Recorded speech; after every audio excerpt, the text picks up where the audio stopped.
Good morning and welcome to Chapter a Day. We're reading from Home Again, Chapter 16. Poppy Hansen was a coward and she knew it. Oh, she started out brave enough, contacting, or rather trying to contact, Garrett Oakley to confront him about his deplorable behavior toward his father had been brave. At least it would have been had Garrett bothered to read any of the letters or emails or even the singing telegram she'd sent in a fit of frustrated whimsy. But that was then. Dinner was now. What started out to be a small pizza and paper plate affair had turned into a dinner party. In the last 24 hours, she'd gone from strong, independent, capable-ish adult in charge of her life to a crazed madwoman who was sure she'd never belong anywhere within touching distance of Garrett Oakley. Garrett was too much of everything that scared the living daylights out of her. Too tall, which was ridiculous on its face. Mark was an inch shorter than she was, and it took until it was much too late to see his streak of bone-deep mean. She felt that kind of potential for mean since she divorced Mark. She'd steered herself and Astrid away from it quickly. It only took once to grow an internal radar that, while not infallible, did act as one hell of a warning bell. That wasn't the kind of bell that sounded when she was face to face with Garrett. Garrett occupied the space around him, electrifying it in a way that energized her, making her blood hum with life. She hadn't felt that kind of compelling pull since her first real boyfriend, before Mark Meadows showed up in undergrad and consumed what had been once an adventurous life. Poppy loved her first real boyfriend. Michael loved her too. Life was great until he got accepted into the U.S. Naval Academy. Distance and time and the needs of a young college student for intimacy took their toll on their budding relationship. Even so, when Astrid was born, Michael sent her a stuffed toy of the Academy mascot, Bill the Goat. It was well worn now, but still held a place of honor on Astrid's bed. Poppy wasn't sure how Michael knew when she divorced Mark, but he did. He sent her a congratulations card along with 24 pink and yellow long-stemmed roses. She'd looked up the meaning when they arrived. Admiration and friendship is what she got from her online searches. It could be that Michael simply remembered she loved yellow, and his favorite color was pink. Odd for such a tough guy. The roses and the card cheered her up and made her feel like her romantic life could ignite again. She'd be forever thankful to Michael for that. Thinking about him now made Poppy smile. She didn't normally engage in nostalgic what-ifs, but when it came to Michael, she allowed herself the guilty pleasure. Their timing never really clicked. When she was ready to get close again, Michael wrote that he'd married. Poppy wasn't crushed, but the pang of familiarity she hoped to rekindle into something more hurt for a day or two. Michael's last letter came just after Christmas. He'd been deployed too long, too often, and his wife had found a man stateside who outranked Michael. He was older, richer, closer to retirement. In short, she wanted a man who was available. The divorce, according to Michael, was amicable. No children to complicate things, and since they'd been married less than 2 years, both moved on quickly. Michael's letter suggested he was happy, focusing on his career for the time being. Why was Michael suddenly making an appearance in her thoughts? Because you're thinking about getting naked with a man again and Michael is safe. Garrett Oakley is not. Poppy's hand flew to her throat. Damn! She usually knew within seconds of meeting a man if she wanted to sleep with him, but she hadn't engaged in that mind game in years. Garrett had her off kilter, and not simply because she wanted him to mend his relationship with Robert. That was exactly why her guest list for dinner had grown exponentially. Leaf had met Garrett's agent at Beth's cupcake shop and invited him to dinner. He was sure his sister wouldn't mind. Mary asked Zephyr if she wanted to come, maybe do a few tarot readings. Mary was sure Poppy wouldn't mind. Astrid asked Robert, "It's my house too, isn't it?" Astrid had informed her. And Poppy engaged in a little self-sabotage by inviting her best friend, Sousa. Sousa Gallagher was the embodiment of everything sexy any of the Irish storytellers could create. She was dark-haired and milk-skinned. Her gray eyes, rimmed in dark slate, shifted between the color of light rain clouds to the deep silver of Donegal stone.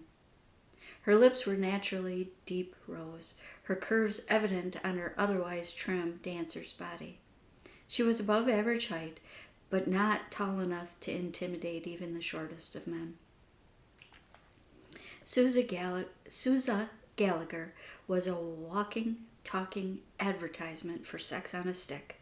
She was also smart, funny, openly sexual in an elemental way that drew men and women alike.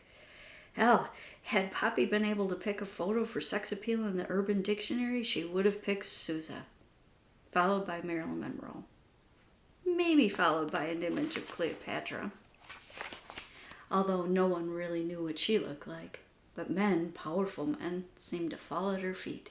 Yep, good old Cleo would have come in second or third to Sousa. What had she been thinking, inviting Sousa to dinner with Garrett? Well, once he saw Sousa, he wouldn't give her a thought, Poppy imagined. And that would free her to give up the wholly inappropriate thoughts she had of stripping him naked, covering him in chocolate, and taking her time enjoying every inch of him. "What has you grinning like the cat that ate the canary?" Leaf asked. "Don't you ever knock?" Poppy flushed a bright shade of red, caught fantasizing by her brother. Leaf knew her too well. Leaf leaned up against the entrance to the kitchen and folded his arms across his chest. It was his, "I caught you doing something embarrassing, and I'm going to tease you relentlessly about it" look.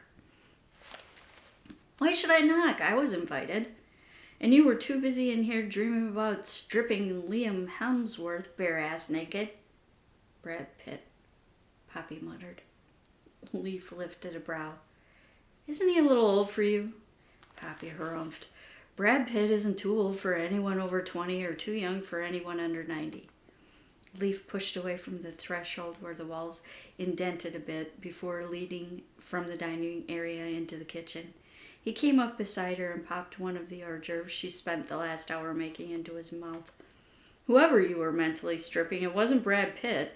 You haven't liked him since he started seeing Angelina." That was true. "What makes you think I was imagining anyone naked?" Leaf pointed toward her face.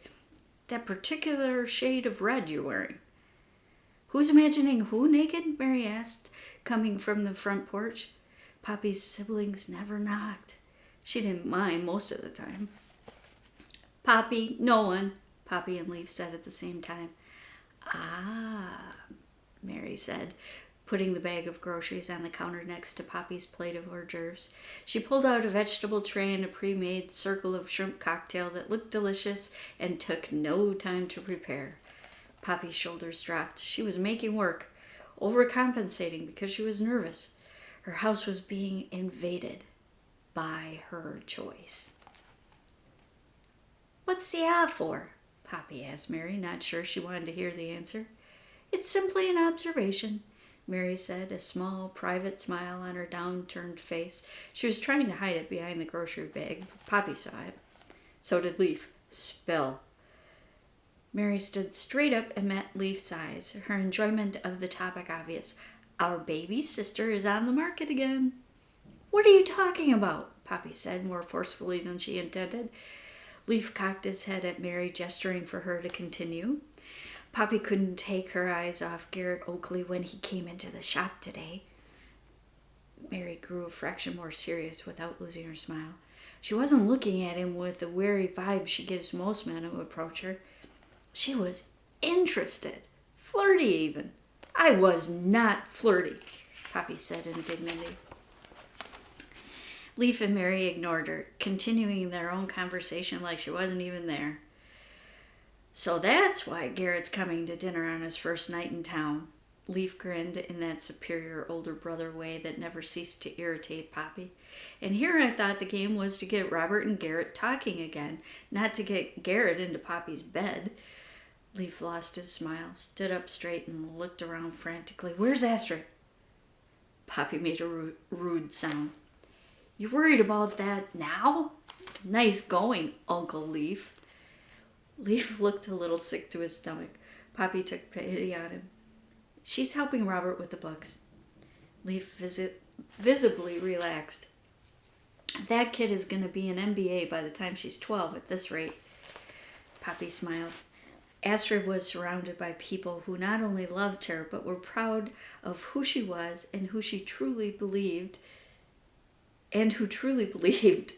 there was nothing she couldn't be or do. Let's read that one again. I'm a little off my game today, I guess. Poppy smiled. Astrid was surrounded by people who not only loved her, but were proud of who she was and who truly believed there was nothing she couldn't be or do. In the Hanson family, what you did for a living didn't restrict, limit, or define the person you were. It was merely the outward expression of what you valued. Sometimes that meant hard work. Sometimes it meant following your dream. Sometimes it was something you fell into and became good at doing. Sometimes it was just a day job while you figured out who and what you wanted to become. Mary wasn't done with the conversation she started, so she didn't chime in about Astrid's future career options. Poppy doesn't have to share her bed with Garrett. I'd settle for her sneaking into his a few times while he's here. A summer fling would shake off the cobwebs, might even bring her back to the land of the living. Leaf didn't look quite as enthusiastic as Mary at that prospect, but he didn't say anything to quell Mary's enthusiasm for the subject of Poppy's lack of love life. Astrid, dressed like a pirate, came bounding into the kitchen. Robert and Garrett, who was holding a giant chocolate torte, were right behind her. Why would Mom need to share her bed with Garrett? He's got a bed in the cottage next door. Robert and I made sure it was ready for him, since he's got a flood at his house. Poppy wanted to die. Leaf laughed out loud, swept Astrid up in his arms, and kissed her cheek soundly. Mary flushed. Then she smiled at Garrett and raised her eyebrows as if to silently say, What about it, big guy? Want to make my sister's summer? Poppy saw the look and backhanded her on the arm, only causing Mary's smile to turn into an unrepentant grin. Unfortunately, Astrid wasn't done. After straightening the eye patch Leaf dislodged with his kiss, she turned to look at Garrett. You're not afraid to sleep alone, are you? Sometimes I get afraid and I snuggle with Mom. She's a good snuggler. But you should probably learn to sleep alone since you're a grown-up. Astrid nodded to emphasize this universal truth. Suddenly Garrett had 5 sets of human eyes and 1 set of dog eyes appraising him. He cleared his throat and then focused his eyes solely on Astrid. I am a grown-up, Astrid. I will behave accordingly. Although snuggling would be a great temptation. He risked a quick glance toward Poppy to let her know he chose his words carefully and meant every one of them before continuing. I'm not afraid to sleep alone. Then he smiled with genuine warmth and no little ruefulness at having to answer about his sleeping habits to a 7-year-old in front of her mother he now couldn't help envisioning naked in his bed. Besides, I've got a feeling Princess Mayhem won't be too far from my side. Then he looked directly at Poppy as he held out his offering of chocolate, hoping he and it were indeed irresistible. Thanks for inviting me. Poppy was left to wonder just what kind of invitation he was referring to. She got the distinct impression he wasn't talking about dinner. Thanks for spending the morning with me. I've enjoyed this time, and we'll get to chapter 17 tomorrow. Thanks, and be well.